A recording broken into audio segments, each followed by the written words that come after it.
Aila, thank you so much for joining me just for these few questions.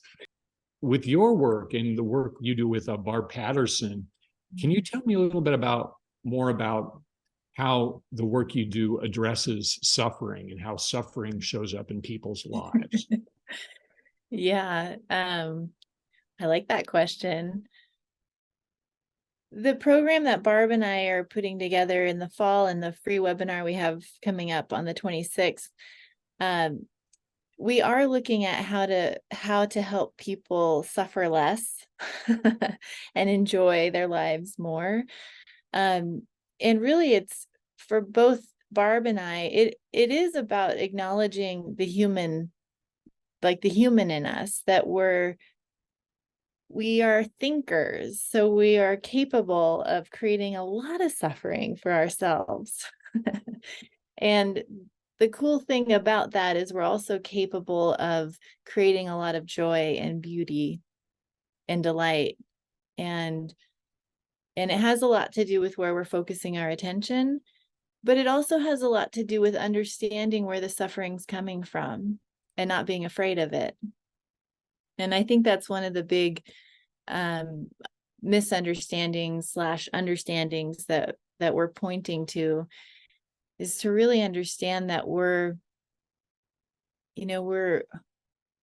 kind of like a beautiful blank canvas in our essence, like this our pristine nature. And then we have all sorts of weather come through, big storms and clouds and thunder, and we're self-correcting. It's like the weather changes. We don't need to be afraid of it.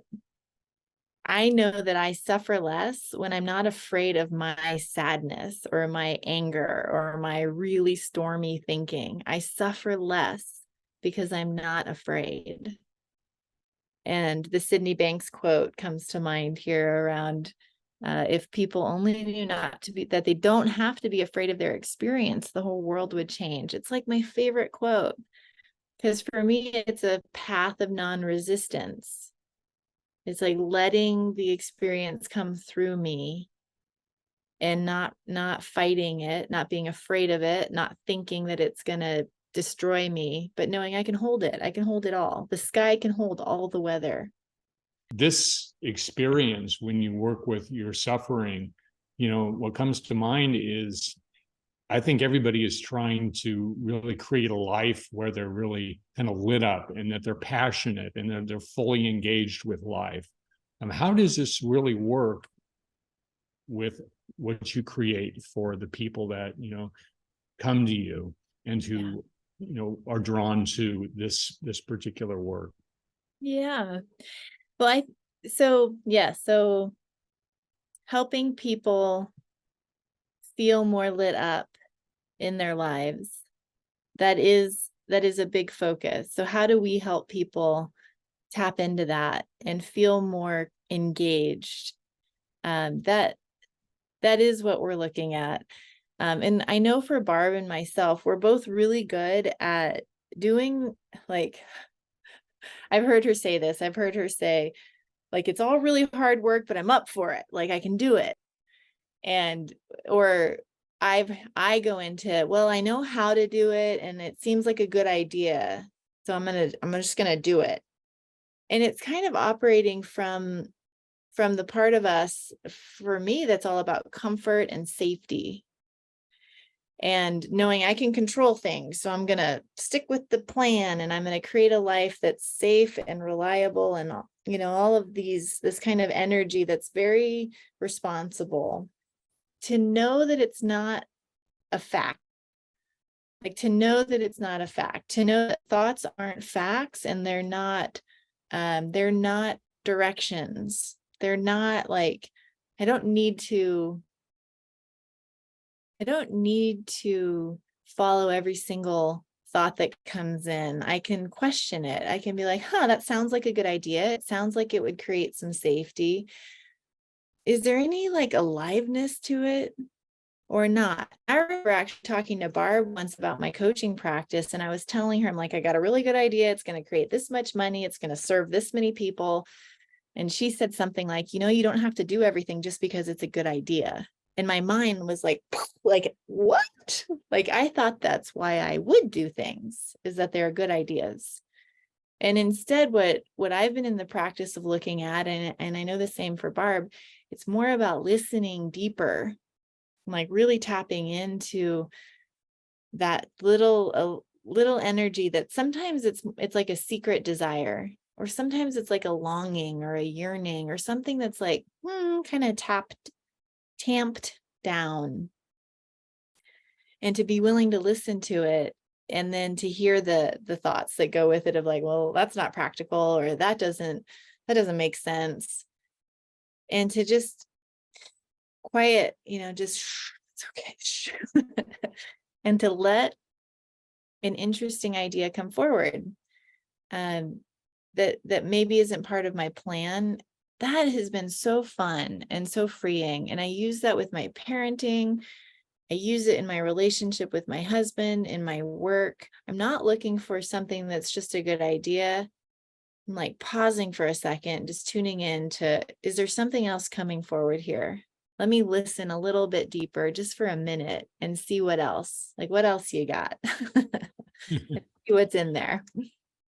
So how, this is really compelling. I mean, how does this kind of work like in the field of life? How, I would love for you to kind of maybe share a little bit about, especially with your very full life as a mother and as a partner, and just living life, connected with the people in our lives.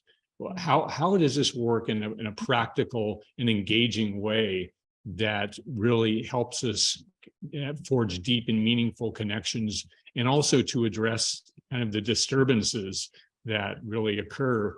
I'm certain, like the triggers that come with motherhood and with relationships. Yeah. So how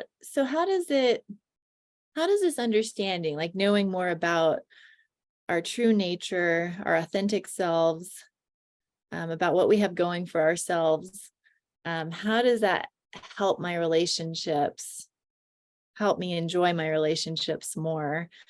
For me, it's changed everything, and there's so many aspects to it, but just one, really knowing that my husband, myself, my kids, that we're all tapped into a source of wisdom, like that it's there. It doesn't matter. Wisdom has no age.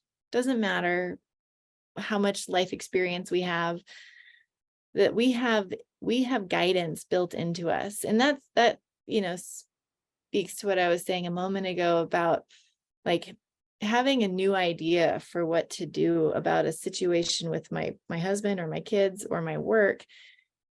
If I'm willing to look for that new idea or look for it, I'll even say sometimes, like, I need a fresh idea about how to deal with screen time with my kids, or, I need a new idea for how to deal with bedtime.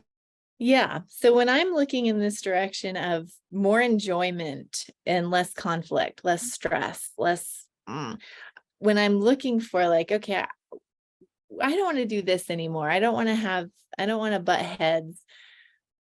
Like, I'm asking some place inside of me. And even with my 6-year-old, I'll be like, what do you think we should do about this situation that's hard between us, or this pattern that we're in where we get into a conflict about turning off the internet?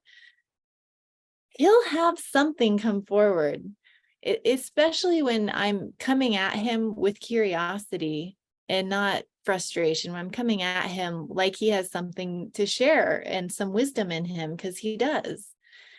So that's one thing. But another thing is just the way that we are with each other's suffering. The tendency can be for myself in the past to like push away suffering, like, go take care of yourself, come back when you're better. And now it's like my husband and I, we're so we're not perfect by any means, but we're so much better at, if one of us is snippy toward the other, we see it like, oh, that person's in pain, let me hug them instead of fight back. And we stay in connection so much more than we used to. And just in that warmth, things dissolve so much quicker. And we're appreciating that we're not expecting that we never get triggered or we never are upset. It's like, no, that's part of being a human. Can we make it a part of our life and not the problem in our life? And just learning to relate to ourselves and each other and our family in that way, it's just created a lot more levity. We laugh a lot more. There's a lot more playfulness. Well, that just sounds marvelous. I want to, I'm always wanting to play myself, and that brings forward the joy of children, the joy of childhood. And, when that's shared throughout the family, I just think that's such a powerful vision. I do have one more question, and it came forward because it seems, we have a wonderful community here of spiritual psychologist practitioners from the University of Santa Monica. And, my experience is that a lot of coaches, a lot of people who have had the training at the University of Santa Monica have also experienced a training in 3 principles. Can you say a little more about, if you have, say, a USM education, and what specific about the 3 principles, and also the work that, a spiritual psychologist does in the world of USM, what is there unique and different about the 3 principles, and how does this combine? I mean, if you are a USM student and you really believe that you have the training, is there something is 3 principles work something you can add on, something you can integrate, or something entirely separate? Oh. So is the principles work something you can add on if you've studied spiritual psychology, or is it so radically different that it doesn't mesh? Is that kind of the question? Sure. And just maybe share from your own experience of how these, because as a USM grad, in so many also have come from USM. How do these different work? How does this work add on to each other, combine, or what is it created and what's different? So I'll be very candid. So with when I first came across the principles, I had been at the University of Santa Monica for like 15 years or so. Just incredibly heartfelt work there. I was either a student or a reader or an assistant for all that time. I don't think I missed a year or a month for that many years.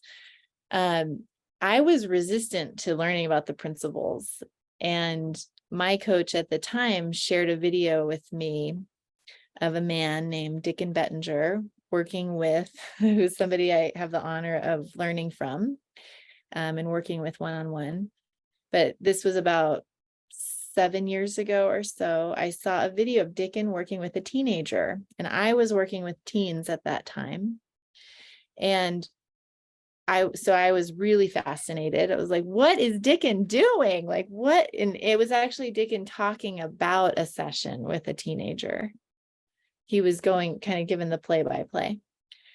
And it was so moving to me that I'm a learner. Like, I want to learn everything about everything and anything that's helpful for humans. So I looked at it from that perspective of, what can I learn from this? And I saw something in there. And what I saw, that I didn't connect completely to the principles, but what I saw was that Dicken was creating rapport on this deep level with this other human. And she wouldn't have been able to work her process, let's say, the way that I've been trained to at USM, kind of trained to identify a judgment and take ownership and self-forgiveness, all these things that I love and can do as a active, trained human, I don't know, grown-up human, I can follow the guidelines and go through it.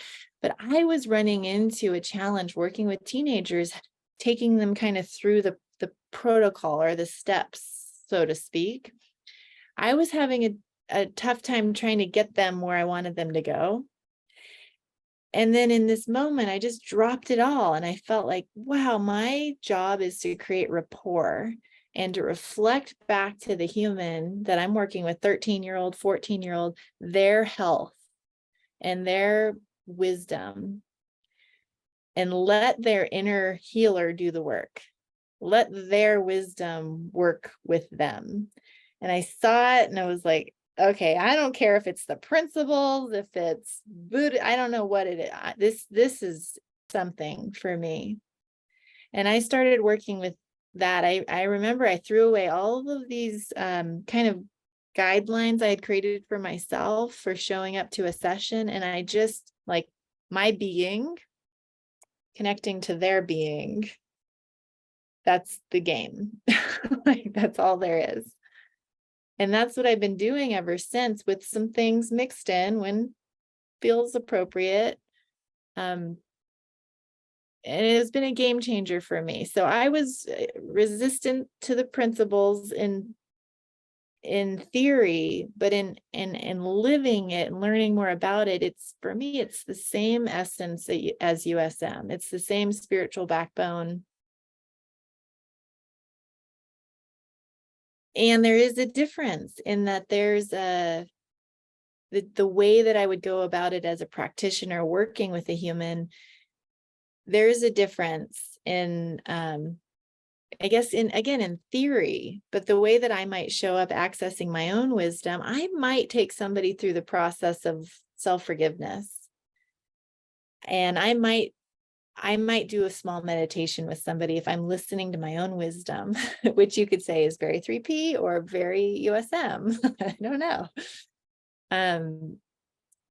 But for me, they both, the foundation is that we're divine beings having a human experience, and that we're whole, healthy, and complete as we are, and that we get in our way through our judgments and holding on to things that aren't real and aren't true.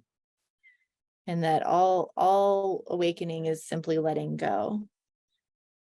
So for me, the principles and spiritual psychology are just really complementary, and have made me a better coach for sure, looking at both of them, and a happier human.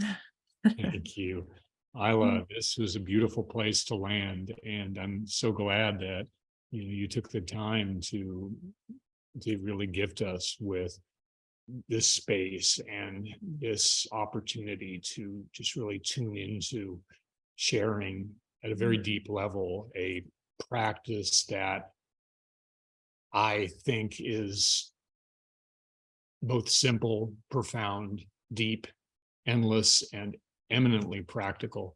And thank you very much. And everybody who's listening to this, I am very much excited to invite everybody to One Field Live, where they can hear Aila in person, and also Dr. Bill Pettit, who is a person who has been mentored for 26 years, I think, directly by Sydney Banks, who really kind of birthed this system onto this planet.